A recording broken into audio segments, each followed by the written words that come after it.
Ladies and gentlemen, please join me in welcoming Rick Crotinger.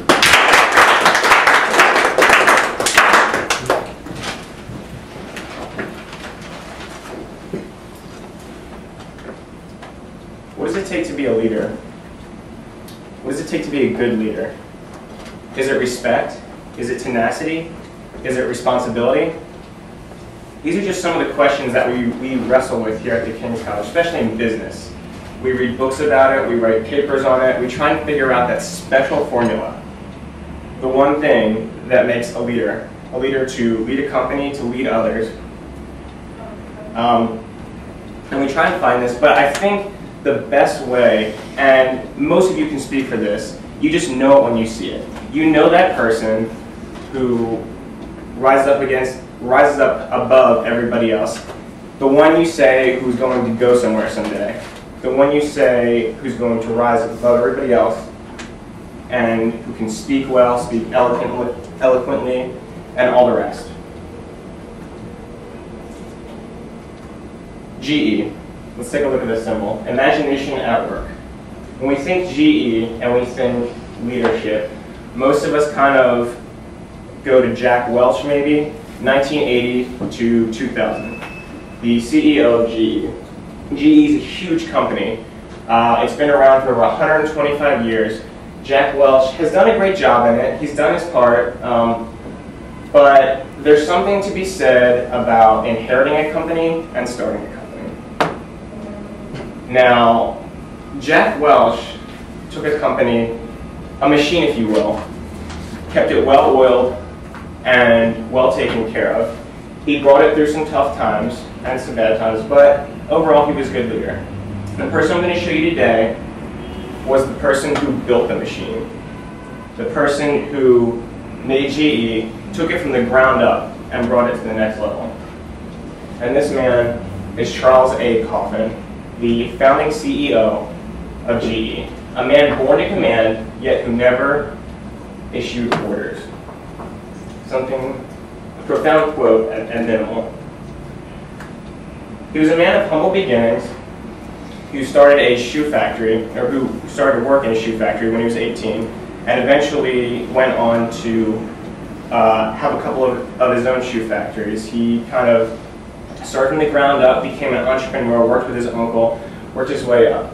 And this was around 1880-ish.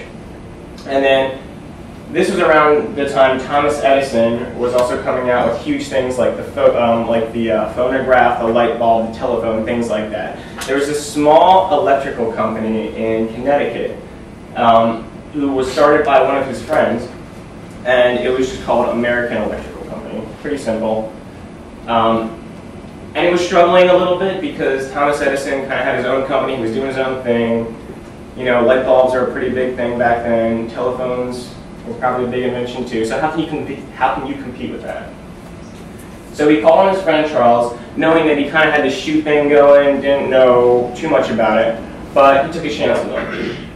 And he came in and brought a struggling American electrical company and made it into GE, a company with one of the largest buildings in Midtown up there, has its own name on the building just to show that it's there. They don't have to share it with anybody. He made specific, huge contributions to GE and just the whole business realm at large.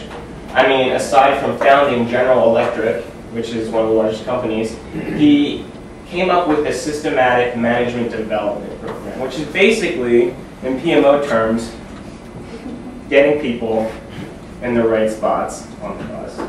And basically this kind of stemmed from, he took something so simple as, 1870s Industrial Revolution. You got 200 people in a room and they're all working on sewing machines, and you have your boss telling you what to do, cracking the whip, saying work harder. You've got 5-year-old kids in the background doing their thing, kind of like just obeying orders just to turn a profit.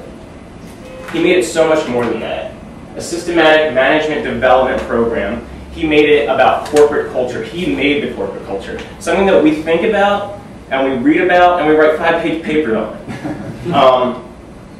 He made this more about the individual, about growing individual, and through that was able to lift up the individual and increase efficiency in the company. So this machine that he kind of built, he made it be able to run on its own. He didn't have to be in the factory with the 200 people telling him what to do. The other thing that he made was the first research and development laboratory. Now, this is a picture of the first one. It's a barn out in somebody's backyard, probably where all the chickens and cows were too. This is the research and development factory today. This is only one of the smaller ones. And this was super important because the people at the time, they were just turning things over. They were making shirts, they were making the same things over and over again, but they were figuring out how to make them quickly. He figured out how to make a better shirt, so to speak, and do it efficiently while keeping his corporate culture and while inspiring people, which is the other thing that he brought. A winning personality and character. He was one who people respected, one to command but never issued orders. This is a profound statement because most of the time you think command, we have to issue orders, it's just the way it's done. Not in his case. People respected him, and that's one of the main things that he took away from this. It was humility, respect, responsibility, all of those things contributed to it. Everybody loved him. A graceful gentleman and delightful companion, never ordered anyone to do anything, preferring to rely on his powers of suggestion. Very humble. Always referred to people as associates and not subordinates. People loved him for this and showed it through the way they treated him. They wanted to see the company grow without him, or not without him, but were able to grow the company when he was gone. The sign of a true level 5 leader.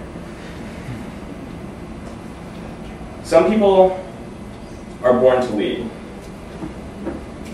Some people figure out that they're able to lead later on in life. Some people are born to lead and then figure it out later in life.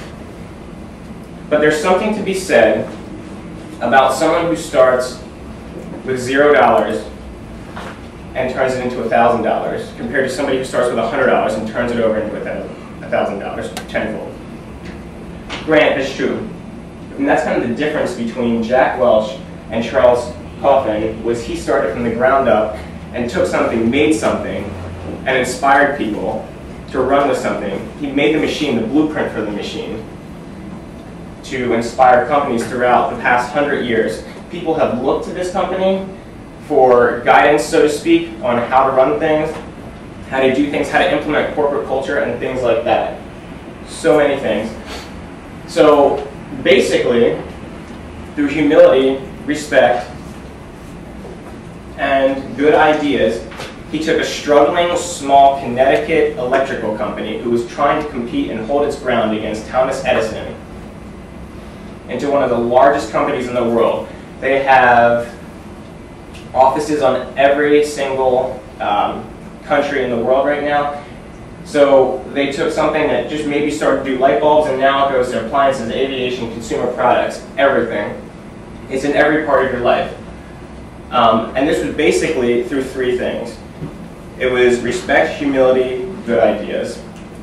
You could tell, people could tell, that he was a leader, he was going to go somewhere. And every single one of you in this room can do those exact things. It's not like you need to go to a good school. He proved this. You don't need to go to a good school. You don't have to have lots and lots of money to make your imprint on the world.